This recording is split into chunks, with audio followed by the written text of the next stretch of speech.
In this video, I'll share with you the truly weird and wonderful that I found at this year's Gravenhurst Car Show 2024. Check it out.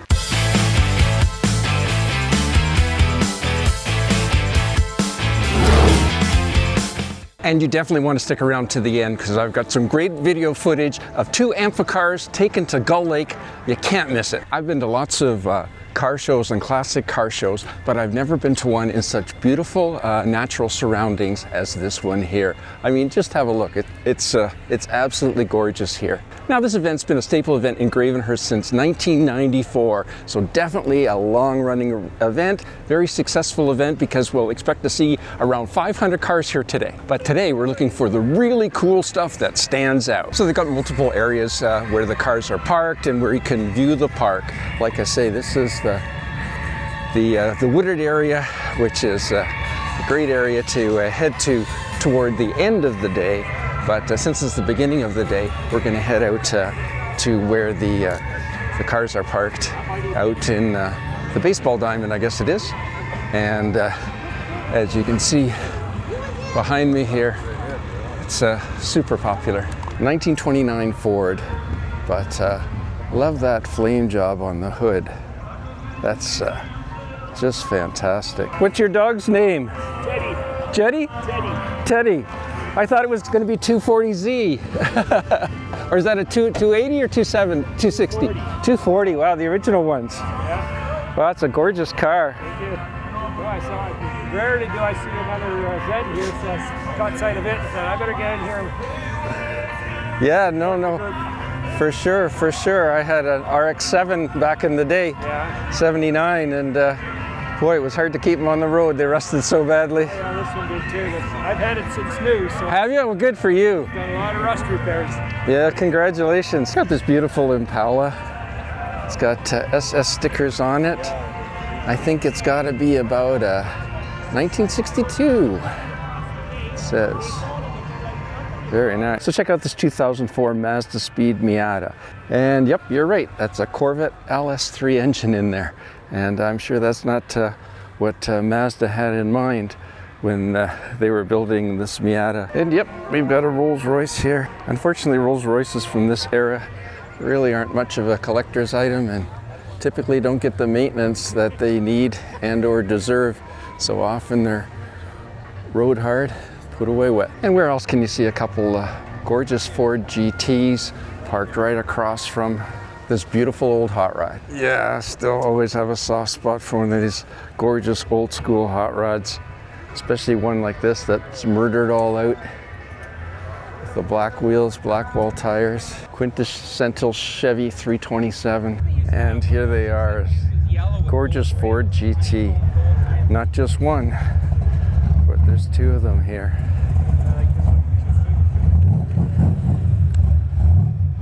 Fantastic. Amazing supercar.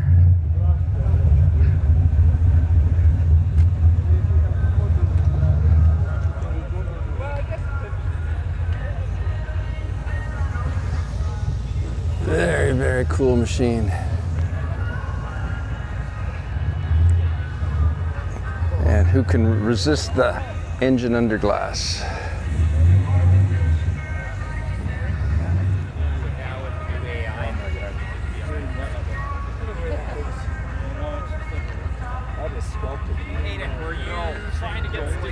Were you looking for some interior shots? Sure. Wow, that's great. It's very compact. You are shoulder to shoulder and knee to knee in it. How is it for height? Not bad. So between the two cars, this one really kind of was more of a heritage to the the 1960s cars. So it has a lot more similarities than obviously the new one. Yeah, and this one's a lot more analog. Is that a barbecue? Did you build that? Nice. How long did it take? Probably about a year and a half. I just love this combo.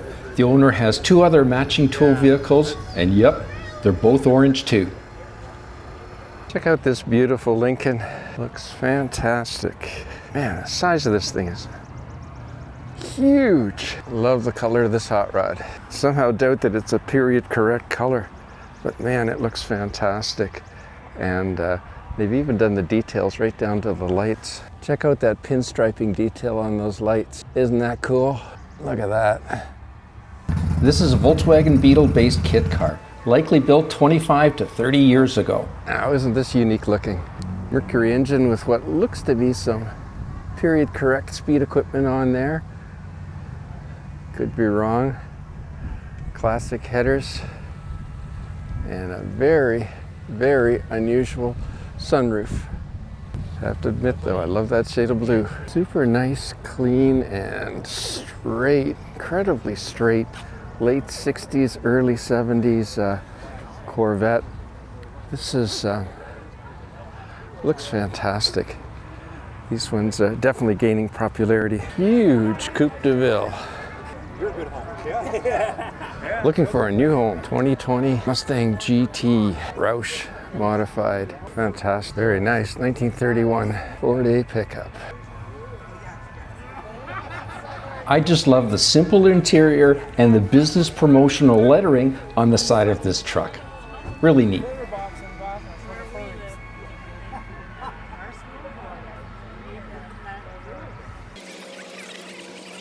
An MG with a V8 shoehorned in. Reminds me of high school days where a couple of people I knew were doing this, and it seemed to constantly be a project. And a Cobra replica. Love the license plate, CX for continuation series. Look at that interior. Isn't that cool? Always love that gear shift. Nice. So just catch a glimpse of the 68 E-Type. Gorgeous car back then, gorgeous car now. Amazing when it was built. Gorgeous car, absolutely gorgeous car. But the technology was amazing too, and it's often forgotten, the technology that was in this car. Especially that rear end with the inboard brakes. But from every angle, this thing is just absolutely gorgeous. But it seems to also be extremely fitting that it's parked next to that 240Z, because that 240Z pretty much replaced this thing in the marketplace. It was probably about equally quick, much more reliable, and too bad, but this E-Type, what a gorgeous car. And the successor to the E-Type, of course, was the F-Type, which came many, many years later. Never really warmed up to the F-Type. As far as I was concerned, doesn't have the sexy lines of the E-Type, but yeah, not my kind of car. Doesn't appear to be as light and nimble as the E-Type, and I'm sure because it really isn't. And again, with this gorgeous venue, you can see that you're never very far from the lake, and that really adds so much to attending an event like this. And in case it isn't obvious by now, as you can see, there's hundreds of cars of all types and vintages to drool over on site. It's a great time to check them all out for yourself. And as you can see, it's an eclectic assortment of cars, not necessarily parked by area, but all mixed together. And just looking fantastic. The 71 C3. Very, very nice.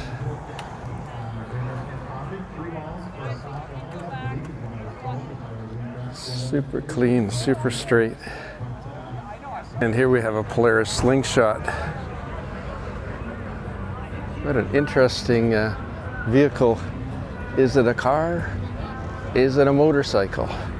Is it a trike? I guess they classify it as a trike.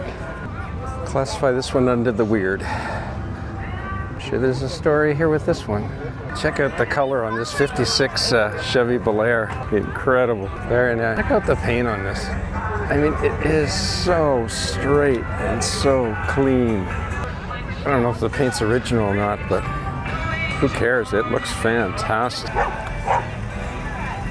And they're still arriving. And as you can see, this show isn't just limited to classic cars. There's definitely some cool newer cars you'll see at this event too. As you can see, we've got Similar to that. car after car Lots to see, lots of cool stuff. And you can even see customs like this one here, where the front clip has been made to flip forward. And you can even see the bed has been made to flip back too. And it's a shortened bed. So someone spent a lot of time working on that beast, that's for sure.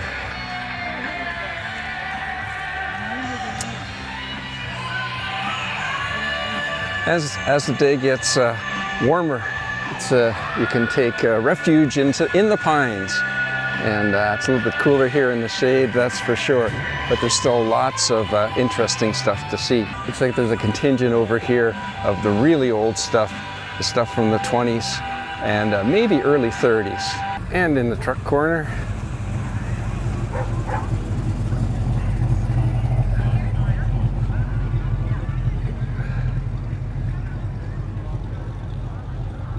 check out this beast. Nice. Great looking classic hot rod. When I think of a hot rod in the traditional sense, this is definitely what I think of. Very nice. Let's have a peek inside.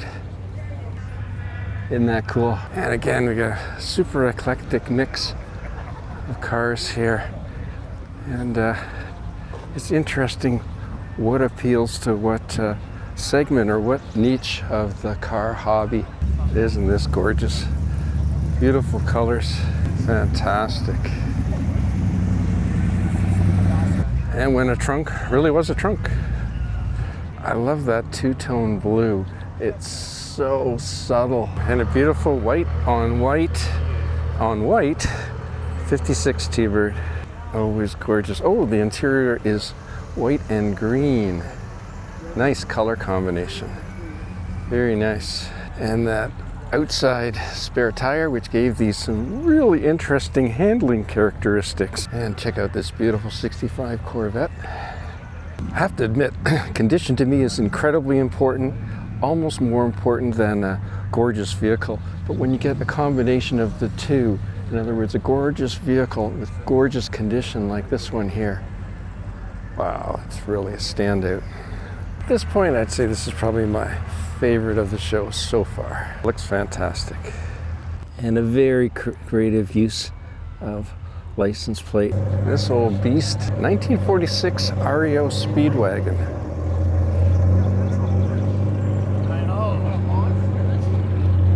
Isn't this a beast? And we got a 1923 T-Bucket. You don't see hot rods too many like this anymore. Definitely fallen out of favor. Very sweet looking 31 Chevy. And one would assume it's got to be a V8. Amazing color. You don't see this kind of this color on very many hot rods, that's for sure. What's up, dude? Wow, look at the instruments. Isn't this a cool station wagon that's been, yep, you guessed it, shortened. Wow, that's cool. No Fotina here. This is patina all the way. Looks great, but I wonder how in the world they keep the fenders on this thing. It's usually the first thing that rusted off was those rear fenders. 59 Ford Thunderbird Squarebird. Big change when the earlier T-Birds of the mid-50s left and these came out. Big change. Of course, the biggest change was that they had a back seat, but a much heavier, more substantial, and yeah, I guess you'd say more masculine car than those earlier T-Birds. This one's a beauty. I just love the colors on this T-Bird. I think yellow with a black top goes so well on so many sports cars. I've had a couple of them myself, not older ones like this T-Bird, but I can't recall the last time I've seen a T-Bird that has this beautiful chrome yellow with a black top, but it looks fantastic. Just check this thing out. It is absolutely beautiful. But even the colors under the hood are fantastic. Almost looks like art. 1968 Chrysler 300. Now, I often wonder when I see this car whether the 300 means how many inches it is long, because this thing is absolutely massive, and it's a two-door. And likely right about now you're thinking, yeah, but there won't be any European exotics here. there couldn't possibly be any Ferraris here or anything like that. Well, guess what? Here it is. Ferrari Testarossa in all its glory. Love those side strakes. Thanks very much.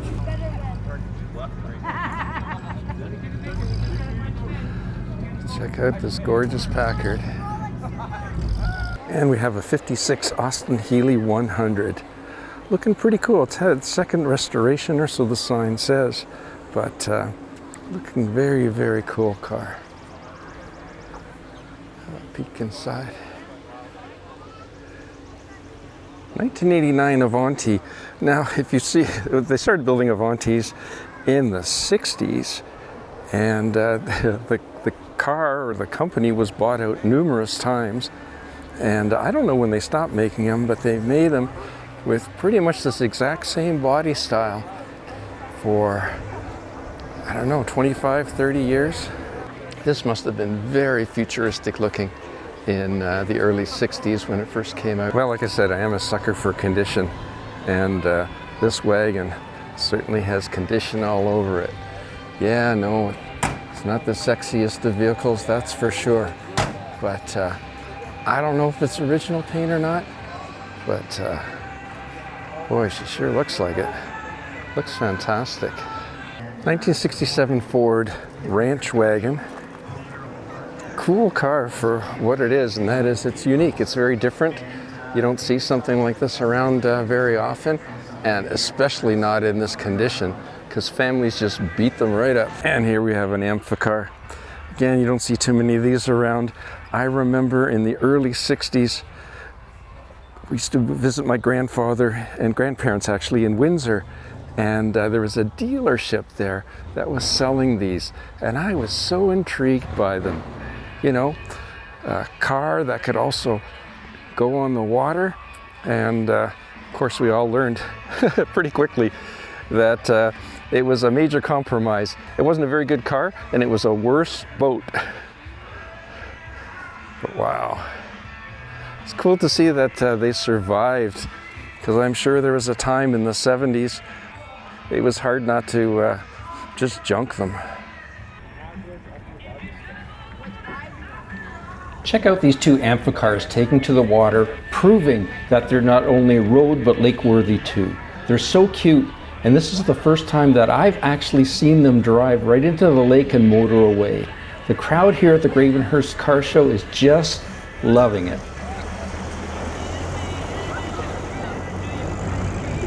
And the owners are just so nonchalant about just driving these cars into the water and then just motoring along, just as though this is something they do every single day of the week, and just as though it's something that all of us should expect to be able to do at any time, whenever we feel like it. And when you're done, you can just head right back into shore, come back out, have lunch. So which one do you like best? The aqua one, the red one, or the white one we looked at earlier? Cool, very cool. Saw 3 Amphicars here today. I'm shocked that there was that many around, but very cool. And this Corvette's mid-cycle here of stowing away its top. An absolutely beautifully detailed 77 Spitfire. Check out the detailing under this hood here.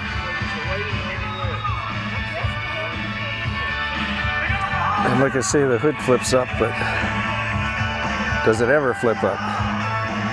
Lots of cool patina on this one. Check that out. Check out this 50 Mercury lead sled. Something you used to see custom cars like this all the time, but especially painted black. But this one, it's just gorgeous. Absolutely gorgeous. Check out those side pipes. Super cool interior. Very, very small side windows. And as I'm sure you can see for yourself, this is a very dog-friendly event. And here we have a Fisker. Supposedly they're an amazing car. The only problem is The battery manufacturer is no longer available, so when it comes time to replace the battery, you're out of luck. And here we have a 62 356B Porsche Cabrio. Looking gorgeous, great color, and love that interior. Looks great. And yes, Porsches always had frunks. Click here for my 1000 Porsche Car Show video from Pennsylvania, and I'll see you there.